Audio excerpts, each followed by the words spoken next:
Okay, we're live. So we would like to welcome everyone who is watching this series about introducing people from Compass. And today we have Josh with us, and we're glad we do. And we will get to know him better. So if you have any questions and you haven't had the opportunity to ask at Instagram, you can probably write somewhere here in YouTube, and our C team staff will send it to us. And we will start very lightly, I guess. So, Josh, let's do this game. Would you rather do this or that? Yeah.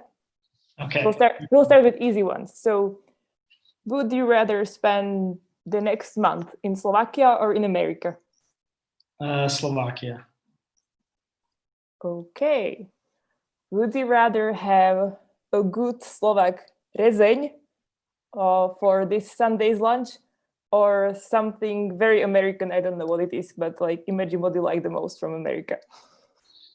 It depends on the day. I'm really psyched for resin right now because my wife's making it for dinner. So that's kind of on my mind right now. So this is what you are doing after this interview, right? Yes. Eating a Slovak rezeň. Nice. And what would be your favorite American meal then? Probably either lasagna or hamburgers. Okay, nice. Thank you. So we continue. Okay. Would you rather? I'm going to some biblical things now. Okay, Compass, missionary, so biblical fields. So would you rather see the Red Sea parted, or see Jesus walking on the water? Jesus walking on the water. I would be interested why in this one. Because I get to see Jesus. The Red Sea is just a big sea that I would see parted. So I thought so. That was my answer. Okay. And if you were to choose, if you're living on that for the rest of your life, would you rather eat manna and those birds, or the locusts and honey? Probably manna and birds because I like bread. So, and bird is good. Okay. No locusts and honey? No? Okay. I'm not a big bug eating person. What about if you were to choose a life of one person from the Bible that you were to live through? Would it be Samuel, the prophet, or King David?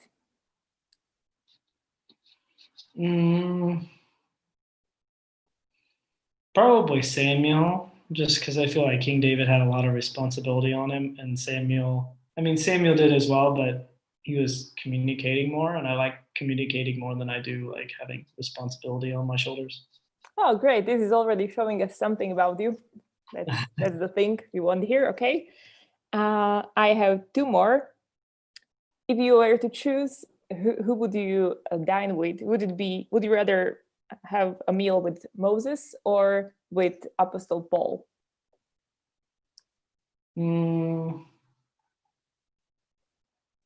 Probably Moses. Okay. Again, why here? I feel probably a little bit more like I'd relate to Moses. I think Paul would kind of annoy me a little bit because he was like very opinionated and like pushy about stuff. I like tend to be more interested in people like Moses that are more like laid back, or maybe I could say uncertain of themselves a little bit. Okay, that's interesting. And then the last one would be, if you were to choose, would you rather spend 1 hour in heaven, like right now, or 1 week with Jesus while he was walking this earth? Well, I would say with Jesus while he was walking this earth. Why? I feel like it's something that I didn't and won't get to experience, but heaven I will. So I'd rather that I don't get to. That's I like how you think. Okay, So this was just some easy start, but let's get well to the beginnings, yeah, of your life. So you came here to Slovakia at some point, and I will ask you about it later. But I know that you've been here a few years already. Can you tell us how many? Yeah, it's 9.5 years right now. 9.5 years. It's like serious Slovak life, I would Yeah. say. So what could you tell us about your life back in America? I guess some people already met you at camps or like somewhere around here, but we never met you in America. So what about your life there? Where are you from? What about Mhm. your family? Just like some basics. What do you remember from your childhood that is important to know? Yeah. I mean, one thing I would say is basically my childhood was in the States and my adulthood has been in Slovakia because since I was 20, I was coming either as an intern or now as full-time staff. So that would be one difference is basically my childhood and teenage years were in the States and all of my adult years, all 15 of my adult years so far have been in Slovakia for some amount of time, or at least thinking about it when I wasn't here. Um, I grew up in a Christian home. My father grew up in a Christian home and his parents, and we have like kind of a legacy of missionaries on my dad's side, or involved in ministry somehow.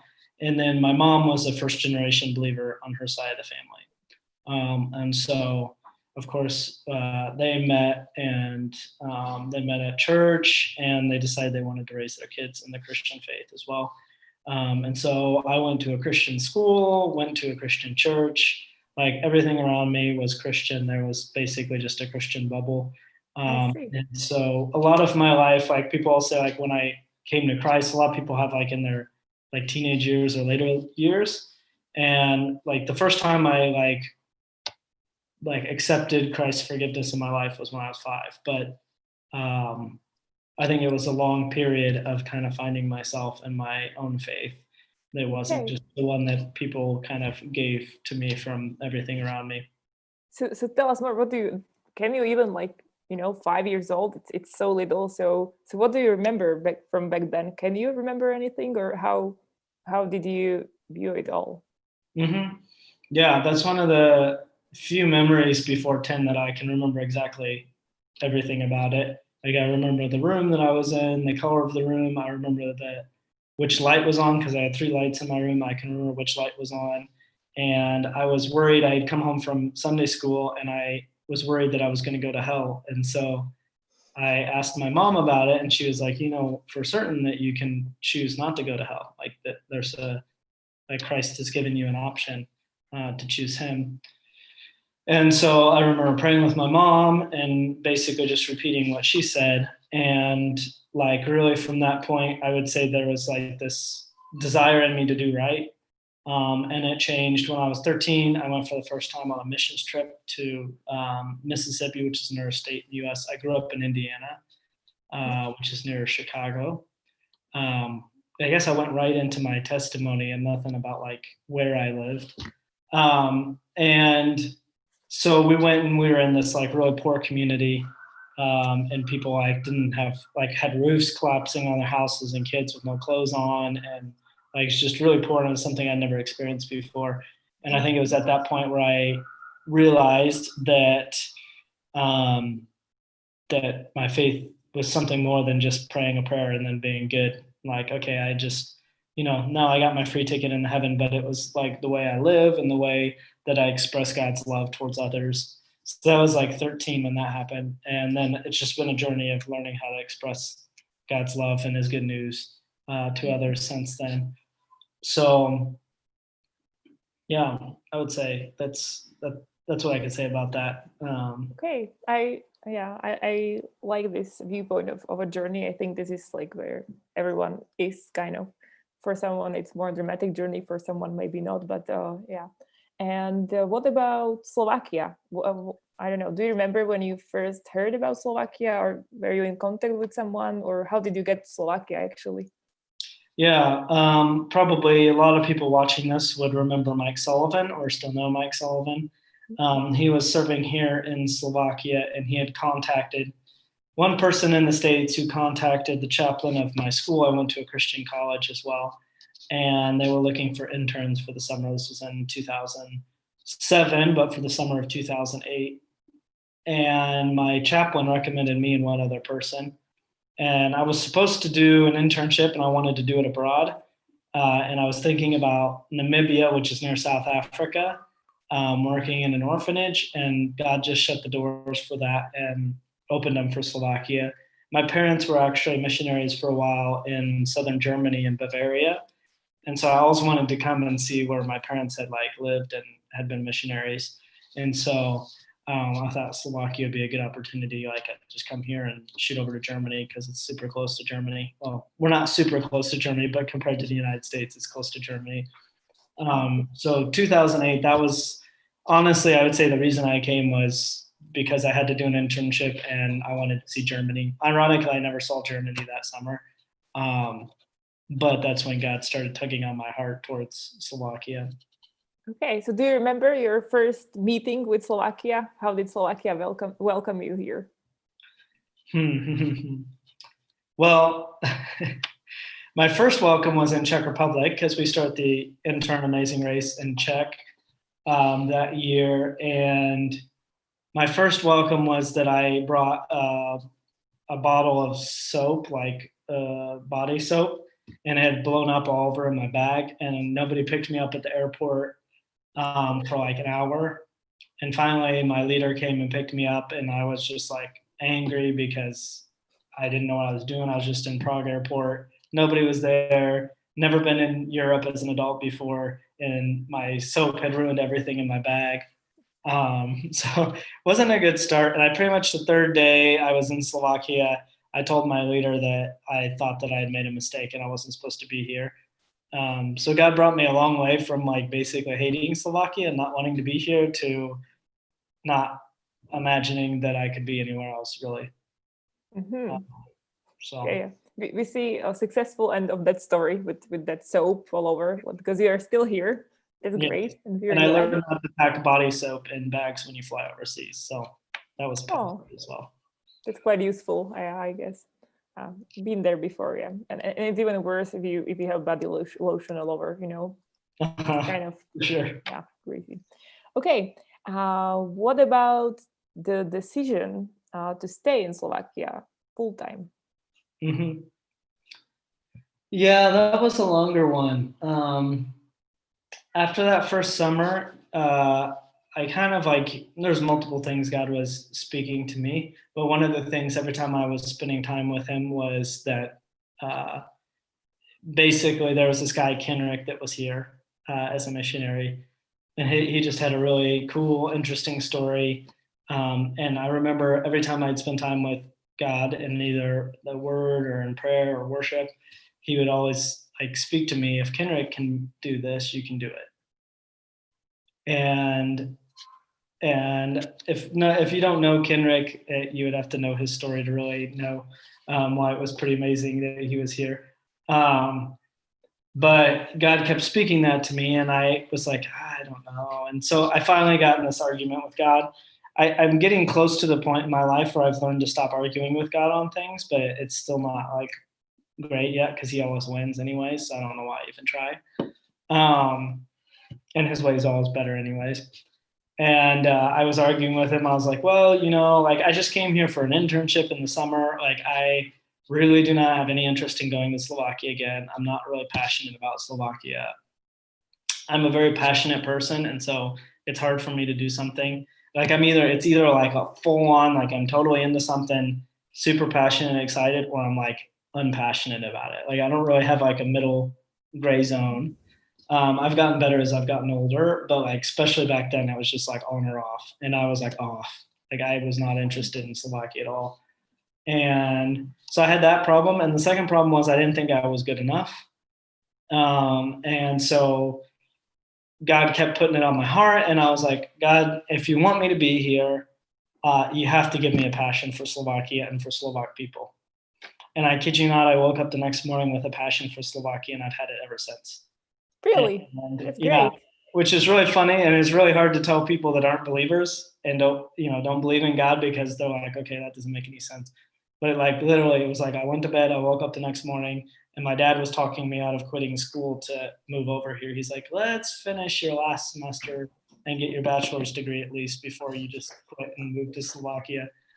Yeah, but I get it. Like last week, I was here talking to Peter, and this was like part of my story in like, yeah, finding Jesus was that I just felt that something is wrong with my heart at some point, and that I need to start loving people as he did, because I just thought I was Christian all the time, but I never really acted that way or had this kind of passion for people. And it was there the next day. He completely changed my view of people. So yeah, I can relate to that.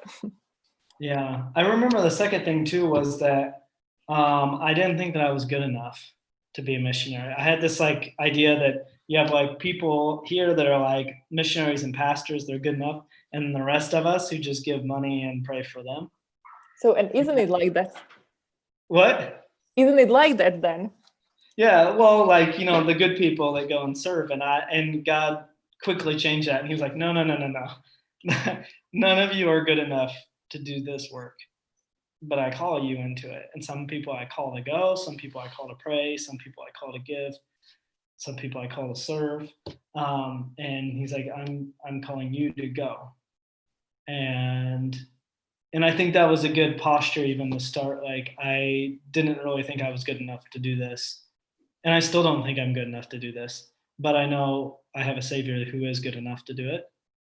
And like I don't want to change that. I don't want to ever come to the point in my life where I think I'm good enough to do this on my own, because then that's the point where I need to quit doing it or confess to God and go back to leaning on Him again. So yeah. So, what would you say to people who maybe are Christians and are also thinking about some ministry or some even mission, and feel very similar? Like, what would be your message to them? And they feel like, oh, maybe I'm not good enough. Maybe there are other people who should go, and I'll just stay here and maybe get their bag or something, but I'm not the person who should go. Mm-hmm. Well, they may be right. Maybe they're not supposed to be the person that goes. But I would say the same thing. Like when I go and do recruitment with interns in the States, the thing I always tell students that I'm talking to is like, God's calling you on mission somewhere. Like you need to figure out where He's calling you on mission, and be faithful in that. And if that's teaching in a school in the city you grew up in, whether that's working in a factory, whether that's going to Africa, whether it's going to, Switzerland, which is maybe a better country than America, like a more comfortable country or interesting country, I don't know. Like whether it's prayer for sure. Like God's calling us all to give and pray and serve. It's just a matter of like where. And I think sometimes God's very clear on where He has you. And other times He's like, I want you to serve and I want you to choose where you're doing it. And so I think the matter is not whether you should go or not go or this or that. The matter is, are you serving God and are you in full relationship with Him or not? And if you're not, you need to work and grow closer and understand your position in Christ and serve from that. And if that means going overseas somewhere, then be obedient in that. If that means stay in the job that you're in right now and be a faithful servant and be salt and light for your colleagues, then be obedient in that way. Don't leave and go somewhere else if God's calling you to be right where you're at. So Okay, great, thank you. So the message would be, yeah, just ask God where He has the place for you, and it always somehow connected with you growing. So yeah, that's great. And what about, so you are here now for 9.5 years, right? That's how you said it. And what is your ministry in Compass about? Like if some people in America listen to it and they just know you are here, but they don't really know what exactly it means to be a missionary in Slovakia, can you tell them a little more? Mm-hmm. Yeah. First of all, I would say like what I do here is also just the vision that God has on my life.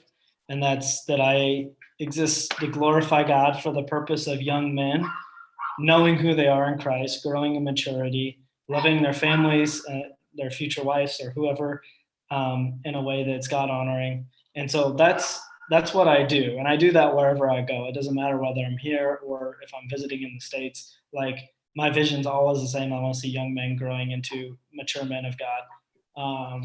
And currently, I do that through two main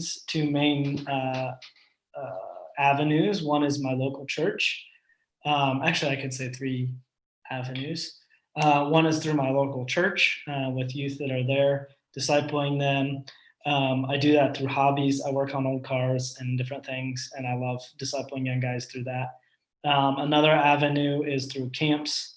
I am helping lead the camps program here in Slovakia, and so helping move that forward and thinking about new churches that can be involved in camps, or helping churches who are currently doing it. And through that, discipling young men, seeing young men grow, whether they're leaders on the team or whether they're just students at the camp. That's my passion. And then I would say the third avenue is just leaders in general. I have a couple of leader men in Slovakia, and actually one in the States, who I meet with online at least once or twice, sometimes 3 times a month, and just talk through life and help them grow and who God has for them to be. So I would say my mission is the same no matter where I go, and that's seeing young men grow into mature men of God. Great. Okay, so we are coming from a big picture to a little bit more specific. And if you could say what you are working at right now, what's going on, like with you and Compass, like there is, after Corona situation and everything, are there any camps or what's going on? Yeah, so we have 7 camps this summer of all different kinds. Some are like straight Ketsi English camps, some are fusion, some are kind of day camps, some are a mix. So that's really cool. We have about half the number as we would have had, but I think it's really cool to see that some churches are continuing to step into that, and that other churches had wisdom to go, hey, this is a summer we need to take off and grow in other ways in our ministry. So we're involved in that right now. My wife, Alica, and I are really heavily involved in planning an amazing race in Slovakia. So this is an opportunity for church leaders to bring either young people who don't know the Lord or some of the young people from their group who they want to grow and disciple more. And it's a 3-day kind of activity where they are being challenged and kind of put under stress and pressure a little bit, and in order to grow and have good conversations amongst themselves. We've also, through the Edge ministry, been branching out into doing stuff with online gaming. And so Ed's leading that also from that area with young people hearing about Christ through gaming online, and also doing discipleship training that we did a couple weeks ago online, which was one of the first that we've done in that kind of regard, with small groups online in the summer. So that's the main thing we've been working on right now. And it's a lot of fun. Sounds exciting. Yeah. It looked like the summer after Corona will be kind of calm, but this is a lot of things going on. But it's great that people, can meet and grow and get to know Christ. So now we are almost somewhere in the half of our interview, let's call it. So let's get a little bit back to some brief questions and just some easy ones, and then we will get back to the story of your life. So if some maybe recommendations, okay? So if you were to recommend great book, it's usually kind of hard to choose only one, so you can choose 2. Great book to someone to read now over summer, what would it be? Something that you really like. Mm-hmm. And you have 2, so one can be just a story, and one can be something you can learn a lot from. Okay, I'll do the Sunday school answer and say the Bible, of course, is always a good thing to read. But apart from that, for leaders, I would say one of the most influential books I've read in a long time was The Emotionally Healthy Leader by Peter Scazzaro. Just really good about how do you be emotionally healthy when you're serving, when you're in leadership. How do you Sabbath well? I think a lot of us do not do Sabbaths very well. And so, yeah, that also maybe combined with a book called Garden City that's about the connection of work and rest, and how God actually created this pattern, this continuing loop of work and rest. And that sometimes we work too much, sometimes we rest too much. But if we really look at Christ and God's model, he wants us to have this pattern of work and rest. In terms of just a good, fun book to read, I recently read The Hiding Place again about Corrie ten Boom. That's really good. And then there was another book recently that I read called Born a Crime by a guy named Trevor Noah, who grew up half black and half white in South Africa during apartheid. So typically if I read stories, I like to read ones that are about people and about hard times and how people cope with different things. So I love to read, and I have lots and lots and lots of books that I've read. So if people want more lists of good books, they can write to you. I could probably talk for the rest of the time about good books that people could be reading. Okay, so tell, like, if you have so many, tell us maybe. Okay, we know about the Bible, but one or two books that were like life changing for you. Yeah, I would say for sure the Emotionally Healthy Leader was, and I'm looking actually now. I recently read the Jurassic Park books. Those were interesting, just fun reads. Yeah. Okay. Silence. Silence was about a missionary that went to Japan in I think it was the 17 or 1800s, and was basically ultimately persecuted for his faith. Yeah, I'm just looking through the books. I have so many that would be good. Okay, so people just need to go and see your books, and maybe they'll choose something. Yeah, they can check me out on Goodreads. That's where I have most of my books. Yeah, basically everything I've read there is on Goodreads app. So if people have any questions about it. Great. So good books is the place that you need to check for more. What about, now it was book, what about a place in Banska Bystrica you would recommend someone to visit or to go? There can be more of them. Some of your favorite places. I really like the top of the Sheptichki ski slope that's outside of town. That's a really good view. For many years, I would hike up there, and there's a tree that has like a little spot that's about the size of my back that I could just kind of like wedge into the tree and either read or just pray over the city. That's a good spot. I love history, so that S&P Museum of the Slovak National Uprising is really cool. And there's the main museum there is shaped like Janošik's hat, so that's pretty neat that there's a building that's shaped like a hat. And yeah, there's a lot of things about World War II and everything there. So those two places, and maybe the Mestski Park, those are probably my favorite spots in Banska Bystrica. Okay, and what about a place in Slovakia that you really like? I don't know how many of them you saw, but probably being at so many camps, quite a lot. So some place that was, I don't know, that you really liked in Slovakia, besides Banska Bystrica. Yeah, I really like the Tatry. My wife and I in the last 2 weeks have been in Sklanate Pleso twice. We went there just for fun, and then last week we were at a camp with Rožnava, and we happened to hike up there again to the Pleso, and I really like it up there.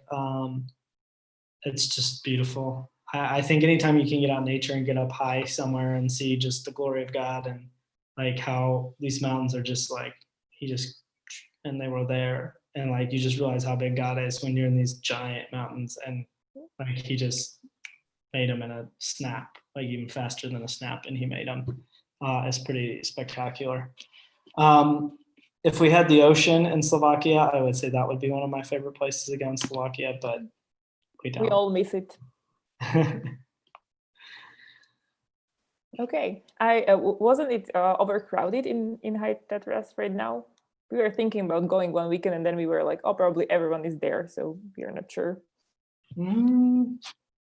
I don't know if I'd say it was overcrowded. There was a lot of people there, for sure.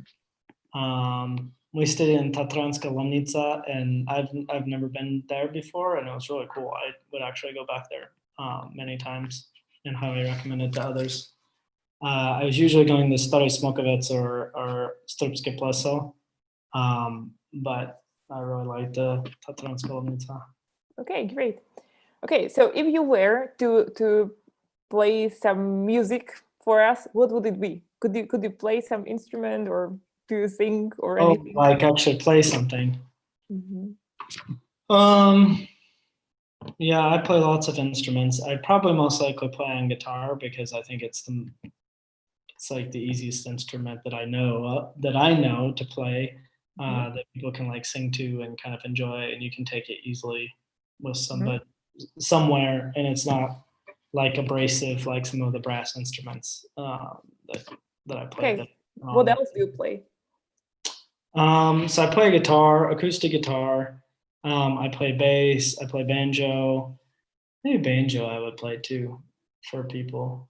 I play trumpet, trombone. I can play a little bit of drums and a little bit of piano. And then I know how to sing. I don't think I have a good voice. And I used to work in fusion, so conducting a choir and arranging music parts, I do that as well.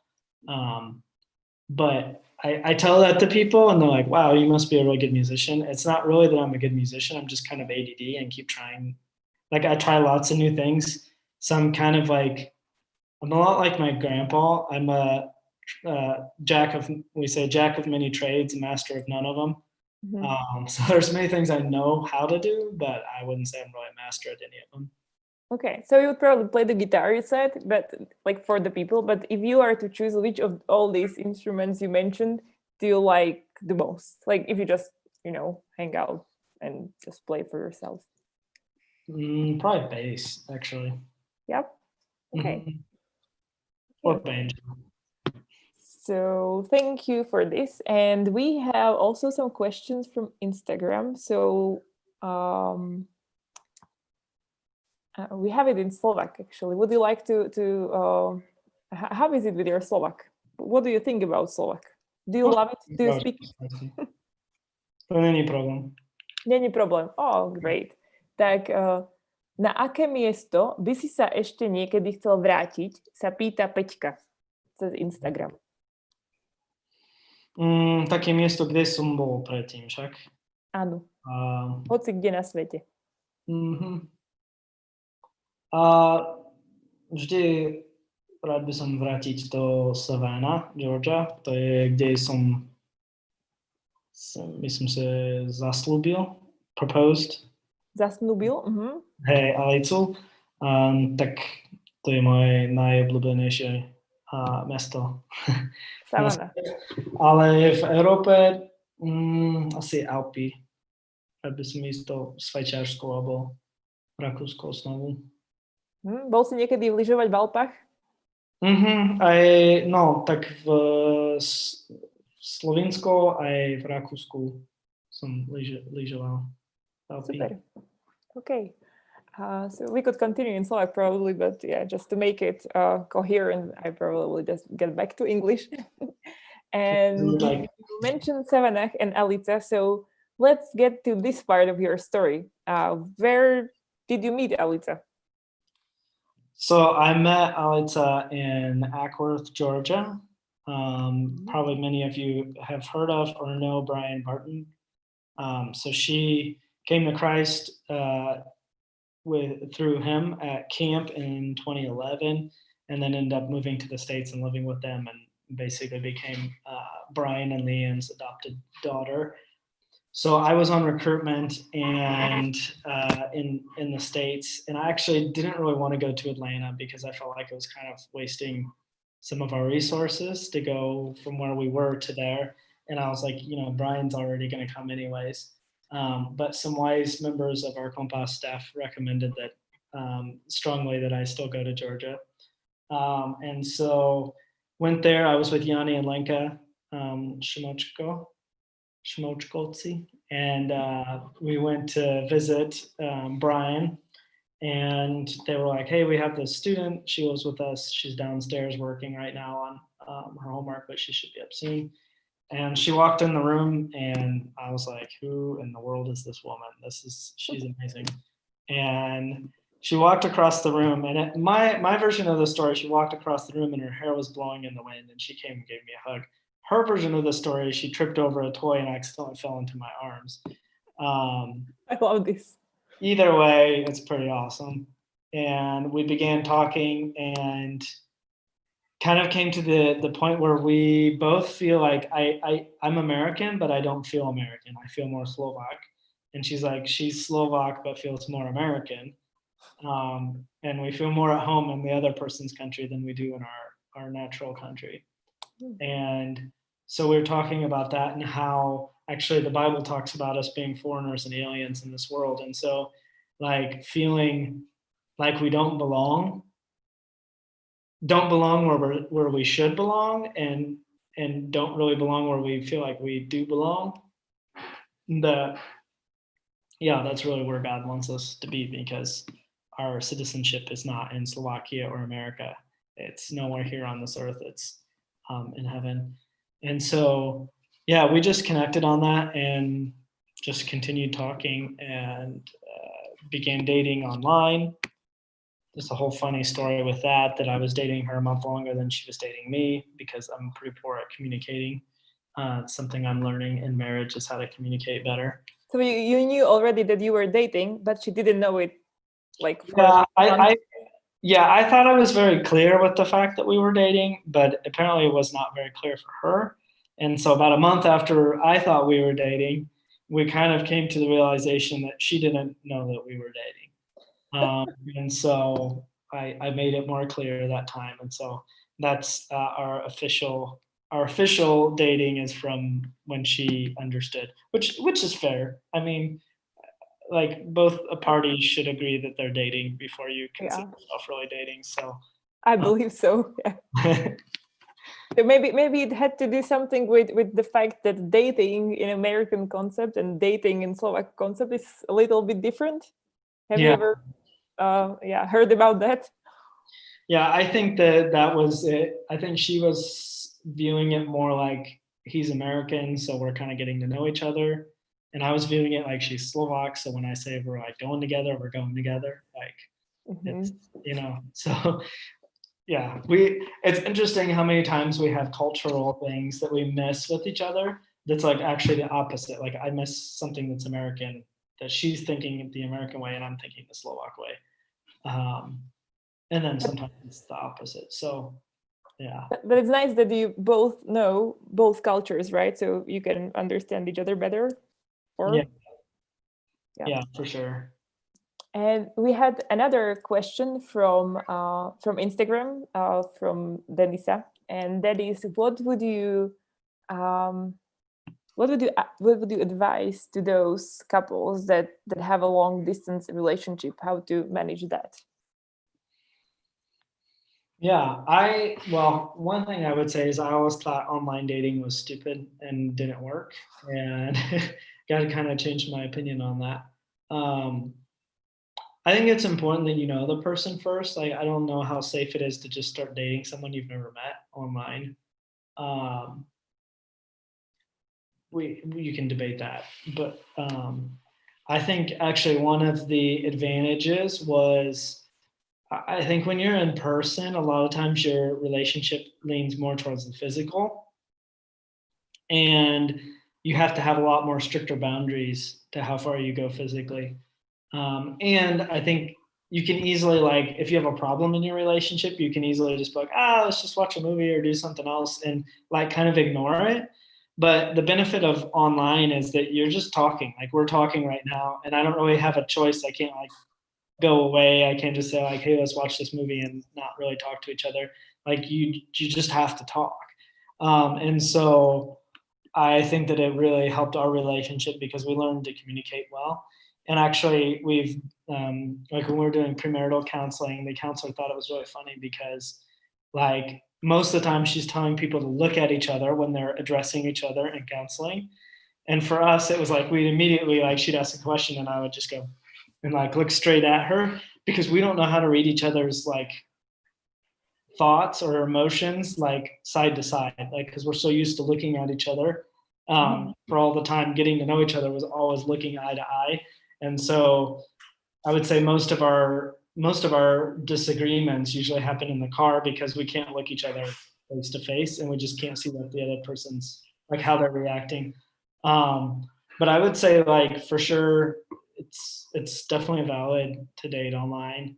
I think you have to set boundaries. Like I know some people that are dating online, they're just like all the time trying to talk to each other and it just distracts them from other things going on in their life. So we tried to set a couple times in a week and we tried to make sure we had enough time, so we'd have, maybe 3 hours, but we'd only do that twice a week. And that really helped. I would say though, when you meet in person, you have to be really careful with the physical, and just like already set boundaries because it's easy when you've been apart for 6 months to just like go headlong into something if you're not careful. Praise the Lord, we had boundaries and we stuck to them, and I feel like it was really good for us. Okay, and how long did it last, this online dating? Like you said you met Alita when you were in the States, but then you got back, and how long did it take to see her again? Yeah, we were dating from January till May when she came to Slovakia for a couple weeks in the summer. And then we didn't see each other again until October when I went on recruitment. And then I proposed to her. And then once we were engaged, we didn't see each other until that next June. So that was like from December till June. We didn't see each other when we were engaged. And yeah, it's hard, but I guess what I would say to people who are in it right now is like it's not as long as you think. I definitely think if you know the person, like that person's the one, and you are wanting to spend the rest of your life with them, that uh, I wouldn't waste time on it. I would figure out how you can solve it soon because it does get hard after a while being at a distance. So, which is actually kind of funny for us because our dating years were always at a distance, and since we've been married, especially with coronavirus, it's like constantly together. So we're almost like the exact opposite now. We're just like always together, which I love. And yeah, so now it'd be weird. It'd be weird to be gone for a couple days from each other. So we'll have to get used to it at some point. Whenever one of us goes to something, the other one's not going to. Okay, and will you? Thank you for all this good advice. Will you tell us more about Savannah? You said Savannah is your favorite city, right, or town, whatever it is, because of the engagement with Alita. So we want to know more about this story. Yeah. At first I was thinking because we also have an old Volkswagen camper van that we call Savannah. So first I thought you were asking about that, Savannah. Yeah, it's my favorite city in the U.S. I love it because it's set up like kind of like a European city. Like most European cities are like built around a square. So in Savannah, there's a giant square, but the square is composed of 9 smaller squares. And so it's like a grid. If you look at it on a map, it's like a grid. And so you have like a square, then you have houses around it, and there's a park in the middle of it. And each of those smaller squares has like a theme to it. Like there's a certain person that it's memorializing, or a war, or like some kind of flowers or plants that grow there. It's really beautiful too because it's in the south, so it's warm, and they have all kinds of like plants that just grow throughout the year. It has a lot of interesting history to it. It was one of the few cities in the South that originally was supposed to not be a slave town at all that Black people were free in. It's also supposedly the most haunted city in the United States. So that's some information about the city itself. But I went there when I was 15. My family went there, and we were staying actually in South Carolina, and it was like maybe 3 hours to Savannah. And I really wanted to go there because one of my favorite movies is Forrest Gump, and the park bench that Forrest Gump sits on is in Savannah, actually in Oglethorpe Square in Savannah. So I wanted to go there and get my picture on the bench and everything. And so our family went there, and we actually went down to the river that runs out into the ocean. And there's a statue there called the Waving Woman. And it's this woman that has this white flag and then a lamp next to her and a dog standing next to her. And the story goes that her husband was a sailor, captain of a ship, and she would always wave his ship in when it was supposed to return to port. She would go out and wave her flag. And one time he was supposed to return, and she went out to wave, and he didn't return. And she would go out every night and with a lantern, and every day during it with a flag. And apparently he got lost at sea, and so the rest of her life she would go out and she would wave to every ship that would come in. And so they made a statue to her there, and I thought that was like super romantic and like so cool. Like, yeah, 15-year-old thinking romantic, right?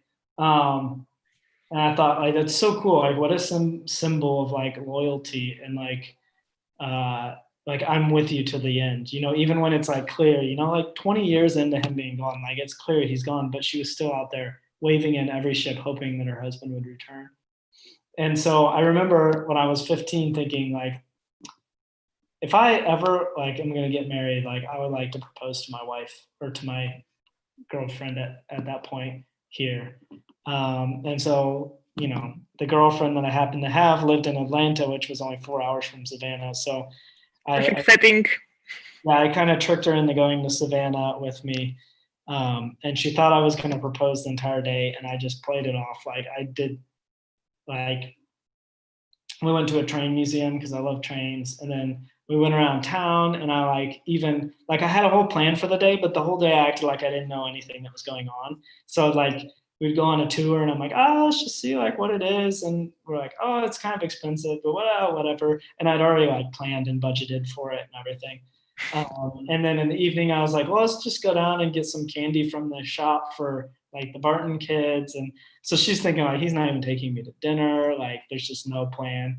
And so we're going along, and I just out of the blue, we're walking past the statue, and I tell her the story. She's talking about the dog that was staying next to the lady, and then I got down on the knee and proposed. So it was fun. I liked kind of tricking her in a way that she got to the point during the day where she's like, oh, there's no way he's proposing. I just got my hopes up. And then I pulled the switch and proposed. So. And she said yes, right? Yeah, she said yes. Actually, we were hugging for like maybe 2 minutes, and I was like, did you say yes? Like, I just couldn't remember. I was like so like lost in the moment that I was like thinking I really need to make sure that she said yes, which kind of makes sense that she said yes, and she was crying and hugging and laughing and Yeah, and the dog that was there by the statue just got into your story forever. Yeah, the dog's there like forever now. Yeah. Oh yeah, that's beautiful. So now, like we are getting to the end, but we still have a few minutes. So could you probably share with us some, I don't know, some lessons or something important you have already learned in marriage? It's been, well, I haven't asked you really, but I know it that your wedding was this summer, right? So it's Last summer. Yeah. well, last summer, yeah. So it's almost a year. So it's very fresh. So what are some lessons that you already learned together in this year? One lesson for me is I'm pretty worthless without a wife. Like my life is so much better, and I'm such a better leader and such a better communicator. Like I didn't realize how much I needed a helper. I think communicating, like we've learned a lot about communicating. We thought we were pretty good at it when we were dating because we just talked online all the time. But like marriage is just it's always that you understand the other person and you listen to them and you ask good questions. being quick to confess and apologize when you miss something I'm learning a lot. Um, Is it and easy for then you to apologize, or is it hard for you? it's pretty easy for me when I know that I've done something wrong. Mhm. The hard part is knowing that I did something wrong. But like once it's been pointed out to me, I'm pretty quick to apologize. I have been since I was little. Um, my parents would laugh because I'd apologize for my brother. He would get in trouble, and my dad was going to give him a spanking, and I would like apologize. I'd like come running in crying and like, he's so sorry, he didn't mean to do it. So like, yeah, You are a professional apologizer. Yeah. I'm quick to apologize. I think I can be kind of dense sometimes when it comes to knowing that I messed up something.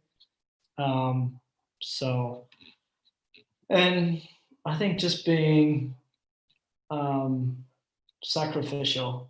Like you don't really learn about being sacrificial as a single person so much because you finish your job and do whatever you want every Yeah. evening, you know.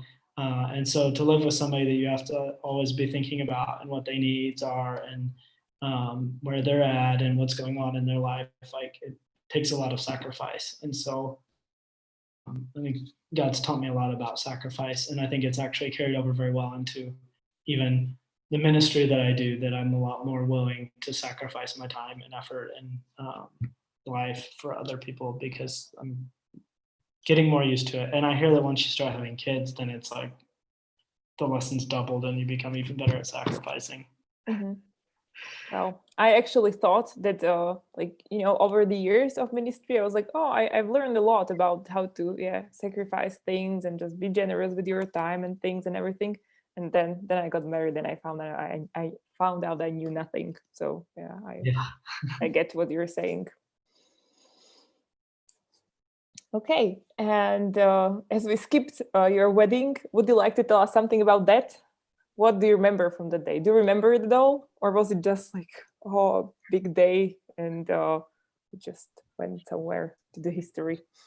I'm sorry, I forgot. I didn't hear the first part of your sentence. You froze for a second. So, Okay, I'm sorry. I was asking about your wedding. uh-huh. Like, how do you remember your wedding day? Which one? There are more. I thought you. Yeah, we got married in the States and in Slovakia. So, Oh, that's interesting. So you're married twice. It's just yeah, like insurance marriage. yeah, we joked about the second one in Slovakia being like a confirmation marriage. Hmm. Um, So tell us I, about both, I guess. yeah, I remember everything from them.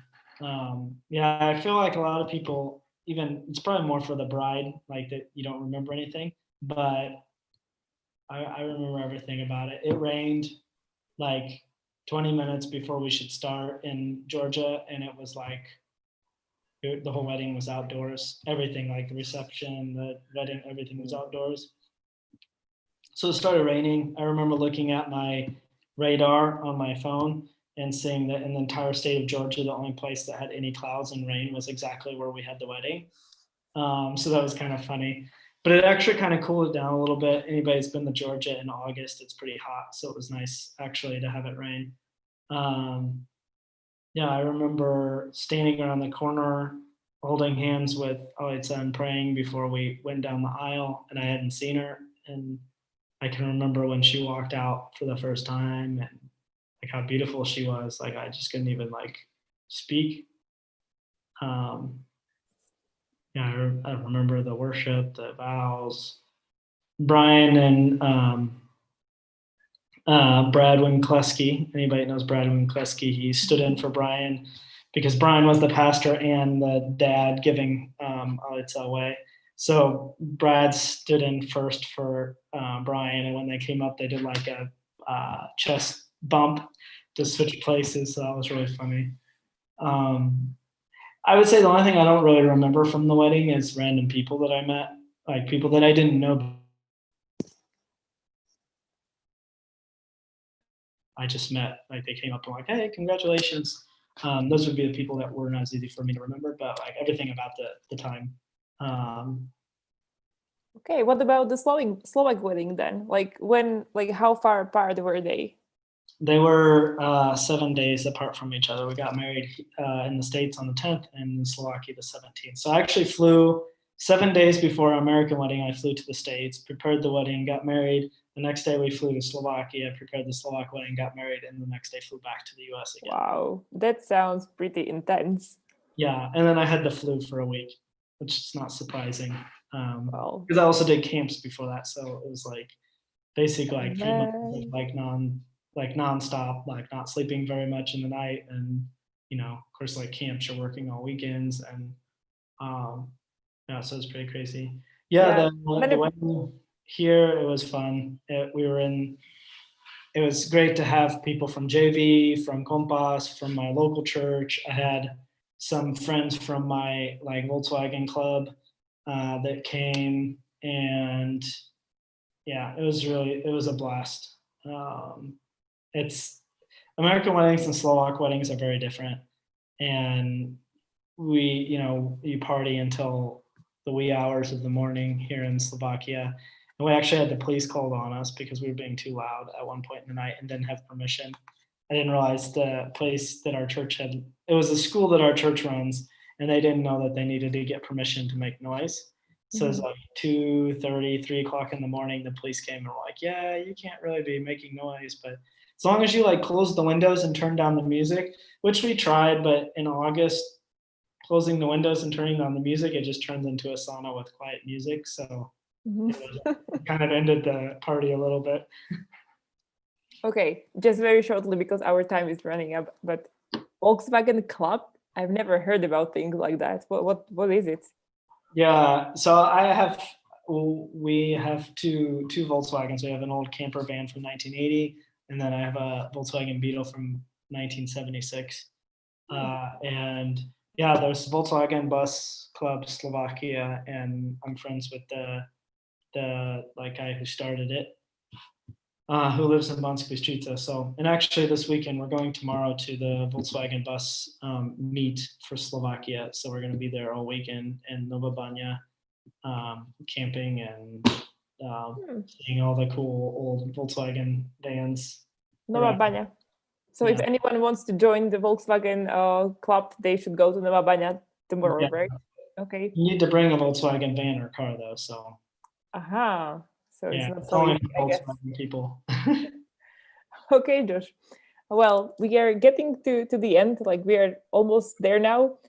Thank you very much for talking to us. But before we end this, I would like to ask if you have anything you would like to share at the end of this, some message or something, I don't know, whatever it's on your mind for people who listen to this. Maybe I would just say like those who are in ministry, or I don't know. I've just been thinking a lot that I'm in my 30s now, that how much I cared about everything being right, and like worked maybe, I don't know, like I was too stressed about things in my 20s, and I think like I'm realizing in my 30s that God's in control, and like I don't have to worry about what other people think. So maybe for anybody that's young out there watching, like don't worry so much about what other people think. I've heard this saying that when you're in your teens and your 20s, you care too much about what people think. When you're in your 30s and 40s, you don't care what they think.